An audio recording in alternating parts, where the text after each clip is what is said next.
When Connor and Murphy McManus, fraternal twin Irish Americans, go to Mass in Boston, the priest brings up Kitty Genovese's tragedy. Later, 3 Russian mobsters try to close down the pub so they can destroy it for the precious property underneath as Connor and Murphy are enjoying St. Patrick's Day with pals. Connor and Murphy try to reason with them, but instead of getting through, there's a fight that ends with the Russians losing and looking foolish. In self-defense, the brothers beat 2 of the Russians to death the following morning when they sought retribution.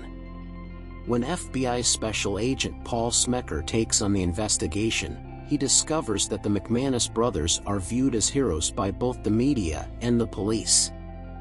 At a police station, the pair turns themselves in, and Smecker conducts an interview with them. Smecker agrees to drop charges after hearing the twins' version of events and lets them spend the night in a holding cell to keep them out of the spotlight. That evening, they get a calling from God instructing them to pursue evil men in order to protect the innocent. Connor finds out that a Russian mob gathering is taking place at a nearby hotel.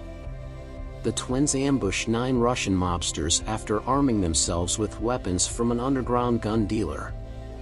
Meanwhile, Rocco, the twins' friend and local mafia boss Giuseppe Papa Joe Iacovetta's go-between, ambushes them after being ordered to execute a hit. Acknowledging that he was duped, Rocco consents to assist Murphy and Connor.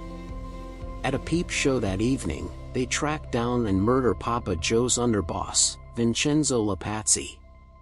Papa Joe, mistakenly thinking that Rocco is the murderer, brings in the renowned hitman Il Duce to handle the situation. To get revenge on his old group, Rocco persuades the twins to blow up a casino in order to put a criminal to death with whom he was once coerced into helping commit a horrible crime. Il Duce then ambushes the 3 guys. The 3 guys escape, but not before sustaining severe injuries, including the amputation of Rocco's finger. The twins cover their tracks by dousing any blood left behind with ammonia, so when the police secure the murder scene hours later, it appears like there is nothing more to be done in the inquiry. But Smecker finds Rocco's finger and examines it, finally following the hints to identify Rocco and his supporters. This puts Smecker in a difficult situation where he must decide whether to pursue the 3 men or support them since he thinks they are acting morally. Following his inebriation at a homosexual bar and consulting with a reluctant priest, Smecker makes the decision to assist the 3. Later, Smecker is told by the twins and Rocco that they intend to kill Papa Joe and his estate, but Smecker discovers that they are setting himself up for a trap. After the twins are taken prisoner, Papa Joe shoots and kills Rocco.